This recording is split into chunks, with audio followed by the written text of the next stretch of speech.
Semua bilang tidak. Jadi saya bilang, kamu punya nggak?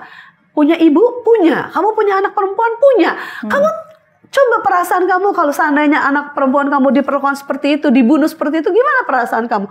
Kalau ibu kamu diperlakukan seperti itu, gimana perasaan kamu? Saya bilang, oh kamu tega gitu. Kamu dilahirkan dari seorang rahim wanita loh. Oh kamu tega melakukan hal yang seperti itu gitu. Sahabat Cross Talk, bersama saya Grace Kusno dalam Bincang-Bincang Cross Talk. Berisi kesaksian anak-anak Tuhan yang begitu mengasihi Tuhan, namun harus menghadapi tantangan yang begitu berat dalam hidupnya.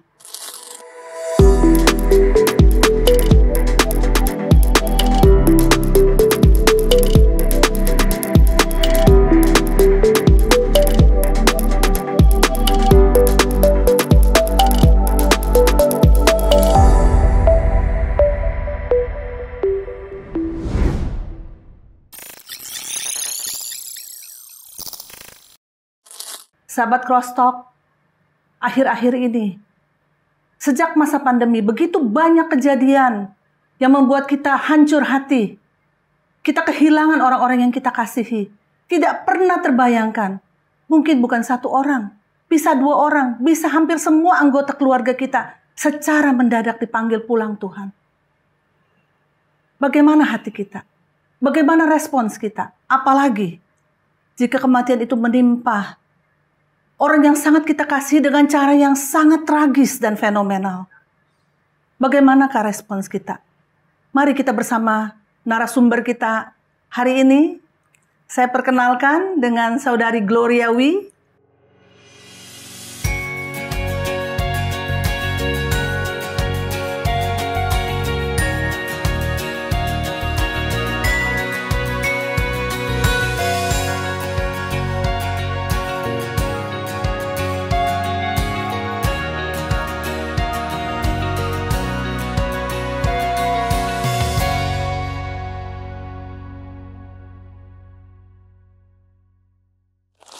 Hai. Ya, Gloria adalah sahabat saya sejak masa kecil, jadi saya tahu pergumulannya. Ya, kita bestie ya. Yes. Okay.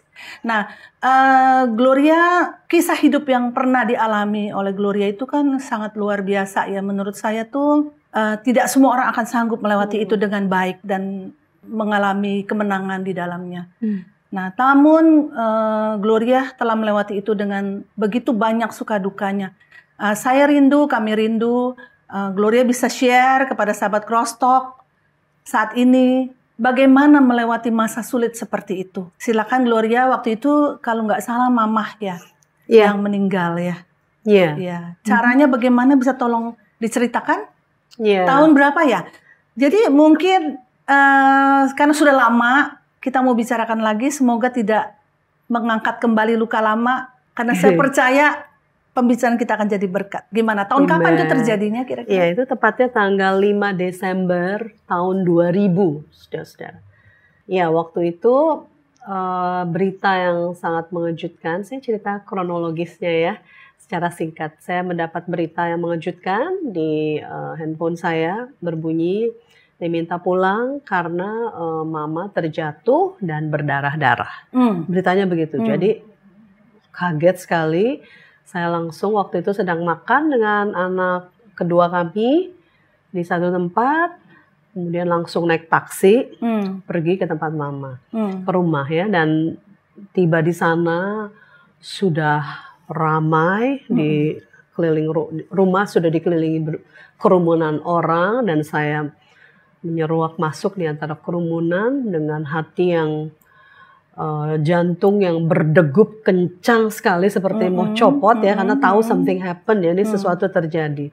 Dan tiba di sana sudah mendapati mama saya tuh sudah posisinya tengkurap ya, tengkurap dengan wajah menghadap ke lantai dan di antara genangan darah yang sangat-sangat banyak ya. Waktu itu belum ada polisi yang datang ya? Waktu itu belum ada. Iya. Oke, balik sedikit. Waktu itu Gloria sudah melayani Tuhan ya, saya ingat sekali tahun 2000. Sudah lama sekali melayani Tuhan. Iya. Saya ingat. Jadi sudah cinta Tuhan, melayani Tuhan. Ajak saya ikut bergabung melayani Tuhan ya. Nah, bagaimana tuh responsnya? Saya ini melayani Tuhan loh. emangnya nggak ada cara lain meninggalnya mama saya, begitu ya? Ya, kaget, shock, dan seperti kita menyaksikan apa ya dulu telenovela, tapi saya nggak pernah sih lihat telenovela. Pokoknya itu seperti drama ya, tetapi ini terjadi sesungguhnya. Nggak pernah dibayangkan. Iya, tidak pernah dibayangkan dalam bahwa hidup orang, kamu. Yes, bahwa orang yang begitu dekat dengan kita, mama atau ibu kandung kita, bisa meninggal dengan cara begitu tragis. Apalagi mama itu seorang yang baik sekali ya. Baik sekali, dan seumur hidupnya tuh mami saya itu adalah seorang pekerja keras ya. Karena intinya dilahirkan dari keluarga yang yang cukup prihatin di Sukabumi, kemudian menikah dengan ayah saya dan punya kehidupan yang lebih baik karena ayah saya punya bisnis, dan tapi kemudian tidak lama terjadi sesuatu sehingga dia harus bekerja keras menjadi breadwinner bagi seluruh anak-anaknya. Jadi saya anak berapa? 6 bersaudara dan saya paling kecil. 6 bersaudara ya, 6 bersaudara. Yang harus dibiayai oleh seorang ibu ya. Jadi mama saya yang harus bekerja karena waktu itu papa saya sudah ibaratnya kehilangan harga diri untuk tetap berbisnis begitu, karena terjadi sesuatu yang kalau saya cerita mungkin terlalu panjang. Intinya bisnisnya hancur, dia kehilangan rasa percaya diri dan jatuh di dalam depresi yang cukup berkepanjangan, yang membuat pola tingkah laku, cara berbicara itu berubah. Jadi kepada seisi rumahnya. Nah, dalam kondisi itu yang mencari uang adalah ibu saya. Dari pagi sampai sore cari uang. Oke. Nah, jadi ketika itu terjadi, saya sedih, saya itu sampai nggak bisa meneteskan air mata gitu, saking sedihnya. Karena siangnya kami masih bincang-bincang di telepon. Siang yang sama, hanya berselang beberapa jam, saya menjumpai, saya waktu begitu datang itu saya terduduk, terus saya pegang nadinya ya udah dingin gitu, udah nggak ada kehidupan sama sekali. Ya saya sudah tahu ini mama sudah nggak ada gitu loh. Dan sudah saya langsung kontak polisi, saya langsung kontak dokter yang dokter kandungan yang membedah mami saya, karena mami saya sempat beberapa bulan sebelum kejadian itu sempat dioperasi pengangkatan kiste dalam rahimnya. Jadi saya berpikir apa ini ada hubungannya dengan peristiwa yang lalu. Jadi saya kontak dokternya, itu seorang dokter kandungan yang saya kenal cukup baik sekali, dan langsung datang dan beliau mengatakan, oh bukan, ini bukan karena itu. Ini sesuatu yang, ini pembunuhan. Jadi masih penasaran lah ya, masih penasaran. Iya. Jadi mengontak dokter, kemudian melapor pada polisi. Iya, melapor polisi langsung. Tidak lama sesudah itu mereka sigap sekali datang, satuan satgas dari kepolisian datang, dan langsung ada police line, dibuat police line langsung, nggak boleh orang ya menyentuh lagi seperti itu ya, dan ada banyaklah kegiatan malam itu. Iya. Sampai sakitnya begitu rupa ya, Gloria ya, sampai nggak bisa nangis, itu sebetulnya lumayan tingkat kedukaan yang justru paling dalam ya. Karena yang nangis, yang menjerit-jerit itu justru anak saya. Waktu itu anak saya masih kecil ya, tahun 2000 itu dia baru usia belum sampai, baru 2 tahun lebih, belum sampai 3 tahun, anakku yang kedua.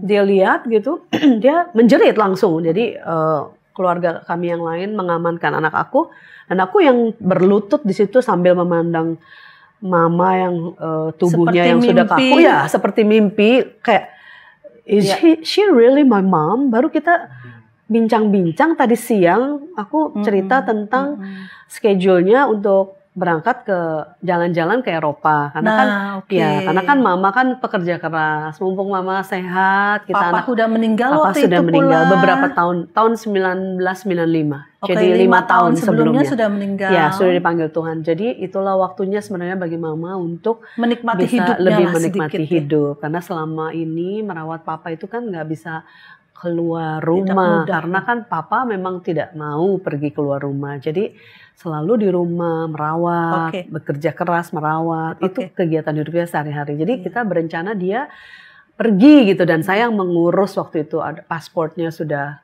habis masa berlakunya, saya yang urus. Terus saya sedang deal harga-harga dari beberapa travel. Jadi sedang telepon itu kasih tahu, "Ma, ini loh acaranya nanti saya udah ketemu nih harga terbaik dari travel A, ini akan pergi ke sini." Sedang bicara seperti itu. Tiba-tiba sudah tidak ada. Iya, sudah jadi tubuh yang terbaring kaku gitu kan itu. Oke, Gloria gimana tanggapan saudara-saudara yang lain? 5 saudara lainnya? Iya, mereka juga marah. Kaget ya. Ya, nggak ada yang nggak marah, nggak ada yang nggak sedih ya, hancur hati semua. Mereka langsung datang kan. Kan dari out of 6 itu kan 1 sudah dipanggil Tuhan. Oh. Jadi tinggal 4 ya. Betul. Kakak saya yang di atas saya udah dipanggil Tuhan. Oh iya, betul. Yang wanita ya? Iya, yang wanita. Jadi tinggal 2 wanita dan 2 pria? Iya, tinggal 2 wanita dan 2 pria, betul. Dan mereka udah langsung datang semua waktu itu. Jadi ya, itu sedih banget sih. Sedih ya? Oke, jadi kalau menanggapi seperti itu nih sebagai anak Tuhan ya, Gloria ya. Apakah kebal terhadap rasa marah, pengen bales rasanya? Enggak, itu mah anak di luar anak Tuhan lah. Kalau anak Tuhan mah enggak bakal begitu. Apakah seperti itu Gloria atau bagaimana? Enggak sih. Sebagai anak Tuhan, sebagai hamba Tuhan, enggak ada orang yang kebal kali ya terhadap rasa marah, rasa diperlakukan secara tidak ini semena-mena, biadab itu. Saya anggap itu biadab ya, tidak berperi kemanusiaan, tidak berbelas kasihan, karena polisi menjumpai itu 6 tusukan ya di sekujur tubuh mama saya, dan itu membuat saya sangat-sangat sedih ya, meninggalkan luka yang dalam gitu ya, karena kan kita tahu kan tadi kan mama tuh pekerja keras, yang dari kecil udah kerja keras gitu ya, dan tiba-tiba kenapa kok harus meninggal dengan cara seperti itu? Oke, dan bahkan pembunuhnya mungkin bisa diceritakan sedikit aja. Dan 6 tusukan itu 4 di sini dan 2 di belakang, dan yang paling menyebabkan kematiannya tuh tusukan di dada ya, sebelah kanan, karena ini menembus pembuluh darah terbesar langsung yang menuju ke jantung, aorta ya.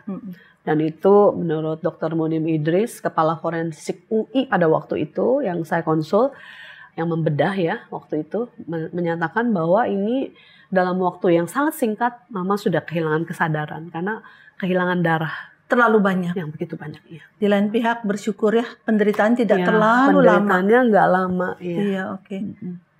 Nah, Gloria itu ternyata juga pembunuhnya tuh orang yang tidak disangka-sangka ya. Iya betul, pembunuhnya itu adalah pegawai baru.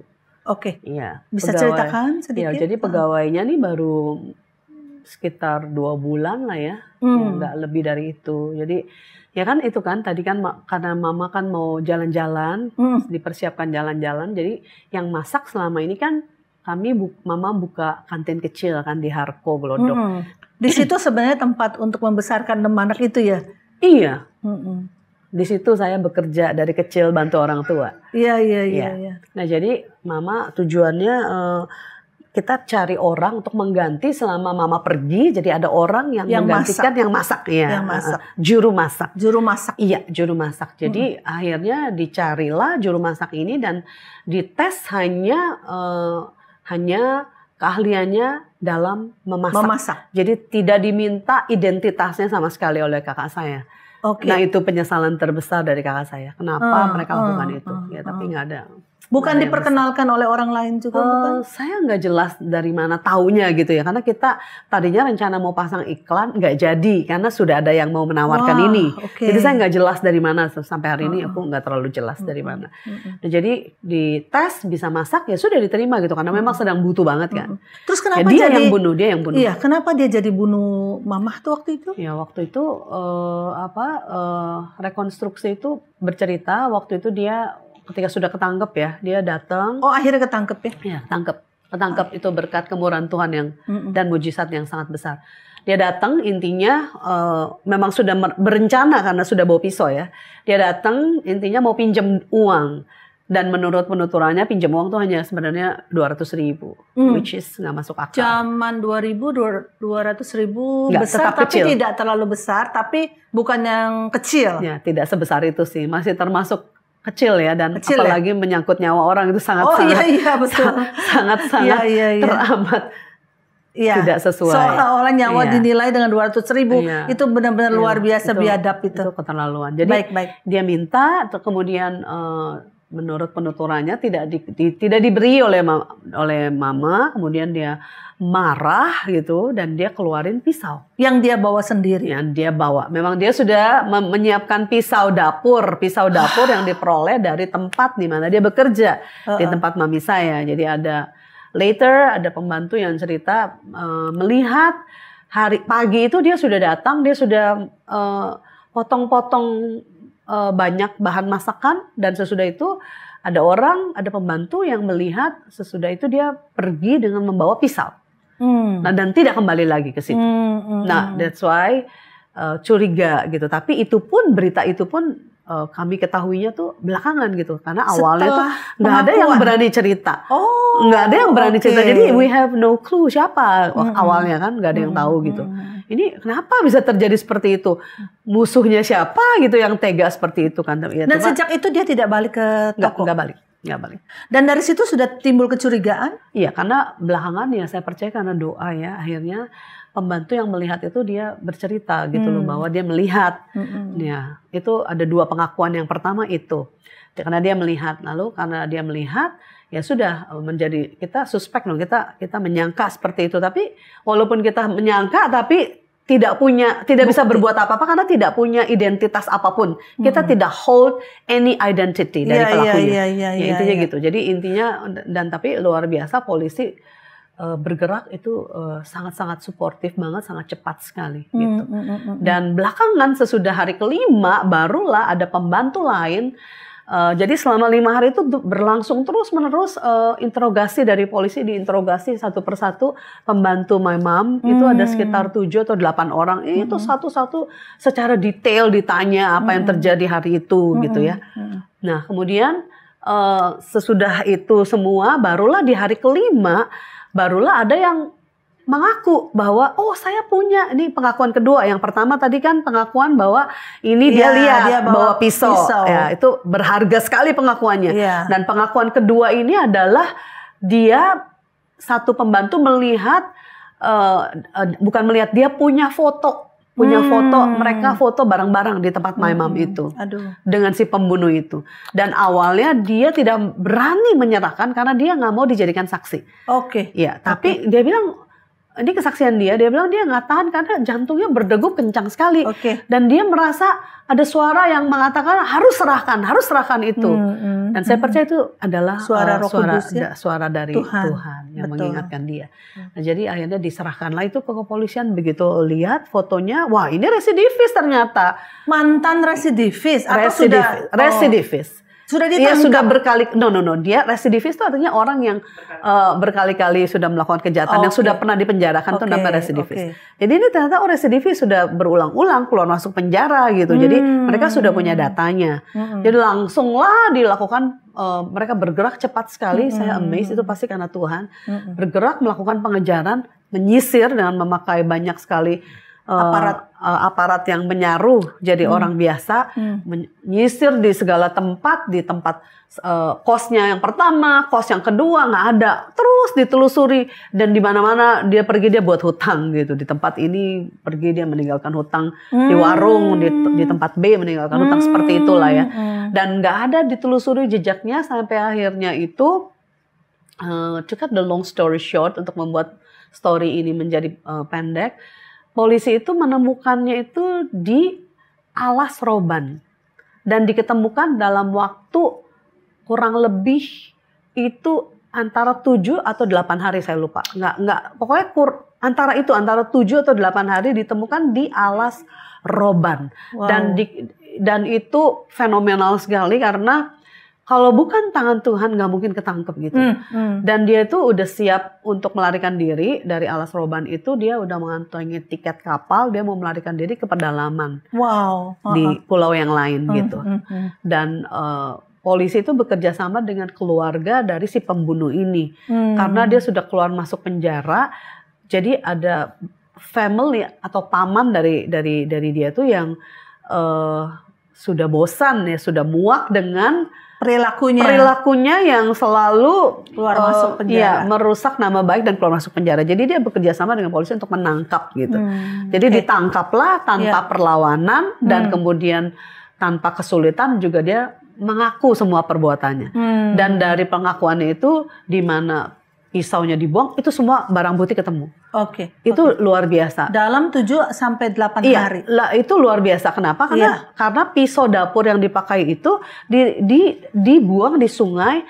Saya nggak ingat sungai apa, tapi waktu dicari ketemu gitu. Masih ketemu. Iya, itu luar biasa. Sungai kan kedalamannya cukup dalam dan itu kan mengalir ya. Kalau menurut aku ini semua rangkaian mulai dari awal itu tangan Tuhan ikut campur di dalamnya. Saya percaya karena ada banyak sekali, ada berbagai teman-teman, ada berbagai komunitas, ada gereja yang berdoa mengcover kami gitu. Mereka tahu betapa kehilangan, betapa sakitnya, betapa pedihnya, betapa marahnya, itu perasaan semua campur aduk ya. Mereka tahu gitu. Jadi saya percaya ini karena murahan Tuhan yang juga dicurahkan lewat berbagai komunitas yang mengasihi kita. Terus jadi setelah dia ditangkap itu ya, apa yang dilakukan oleh Gloria dan keluarga? Ya waktu saya dapat kabar udah ketangkap dan kapan dia akan tiba di Polsek di Taman Sari, saya meluncur ke sana dan kemudian saya wawancara gitu loh. Saya penasaran kenapa saya sangat antusias karena saya mau tahu motivasinya tuh apa sih? Itu yang bikin penasaran ya? Iya, karena saya pikir kok kamu sejahat itu sih gitu. Saya mau tahu gitu karena mama saya tuh bukan tipe orang yang suka memarahi orang yang bekerja dengan dia gitu. Dia termasuk orang yang sabar ya mama saya gitu. Jadi saya wawancara gitu.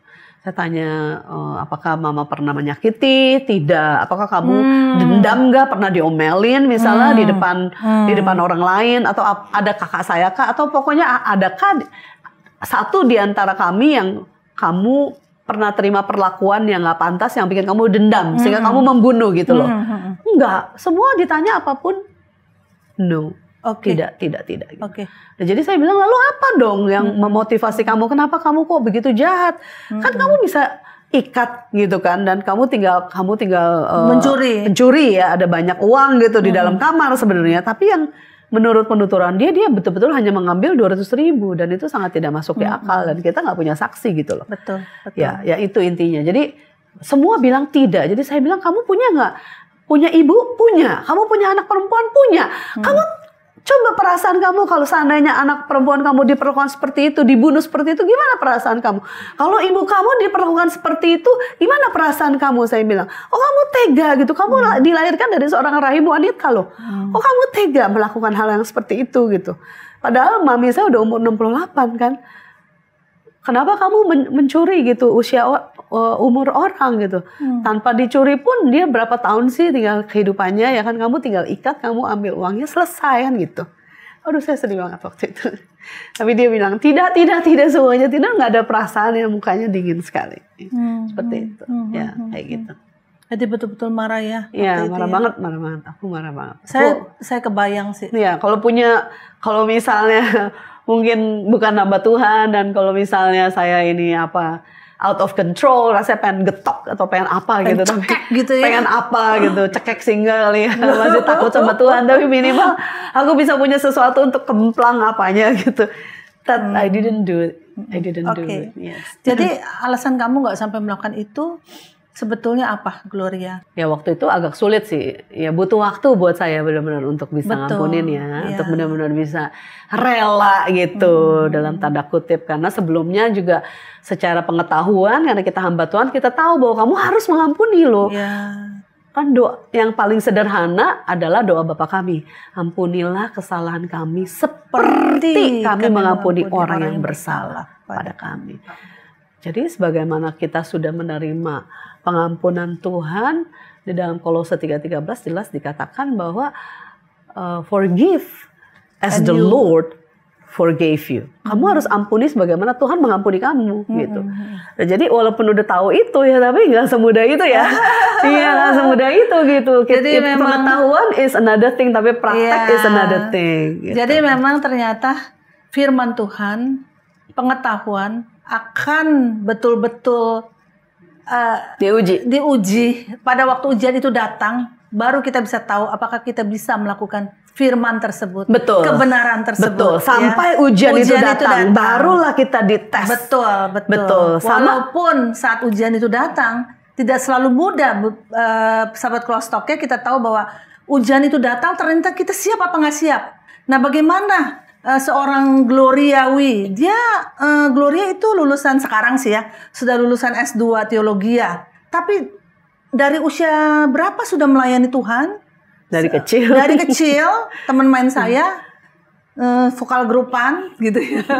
Lalu kita bersama-sama melayani di sebuah paduan suara gereja sejak tahun 1980. Dari 1982 dari 1982. Beliau juga yang mengajak saya untuk melayani bersama begitu ya. Jadi cinta Tuhan gitu ya, melayani Tuhan, memberikan hidup bagi Tuhan, mengalami itu. Mungkin udah baca ayat itu berpuluh-puluh kali, tapi diperhadapkanlah dengan kenyataan realita. It's not that easy untuk benar-benar real forgive, benar-benar mengampuni. Tapi saya teringat satu ayat ya, itu ayat yang berharga sekali.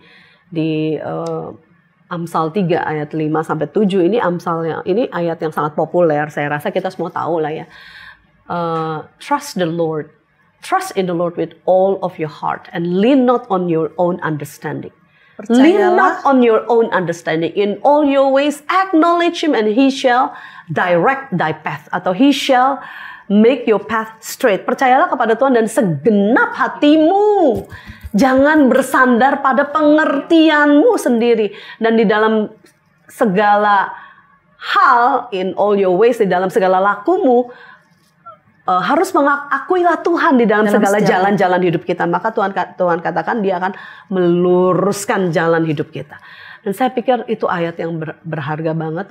Ketika Tuhan ingatkan, saya harus belajar percaya, belajar trust gitu, belajar percaya di antara hati yang remuk, di antara ketidakberdayaan, helpless situation yang saya hadapi, karena saya melihat kenapa ibu yang saya sayang ini yang belum sempat cukup waktu untuk saya balas kasihnya itu kok sedemikian cepat dan harus pulang dengan cara yang begitu tragis gitu. Ya ayat itu mengingatkan, percaya aja, percaya kasih sayangnya Tuhan gitu. Residivis, saya nggak tahu dia berapa kali terlibat jenis kejahatannya apa, tapi yang jelas dia sudah biasa keluar masuk penjara. Dan menurut Dr. Munim Idris itu ini pasti pasti ada riwayat dia pernah membunuh, karena pokoknya teman Koko punya kenalan oknum yang bisa membalaskan sakit hati kita. Kamu maunya diapain gitu? Kamu tinggal sebut mau diapain? Apa kamu kakinya dibuntungin kah? Kamu mau tangannya kah? Atau bagian tubuh lainnya kah? Mau apa gitu kan? Saya waktu itu bilang, saya ingat sekali jawaban saya kepada Koko. Saya bilang gini, saya bilang, Koko tahu nggak kalau sampai kita melakukan itu, apa bedanya kita dengan dia gitu? Betul.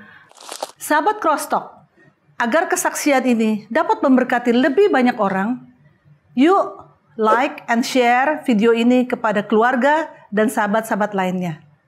Bagi sahabat Crosstalk yang diberkati lewat kesaksian ini, mari berbagi di kolom komentar.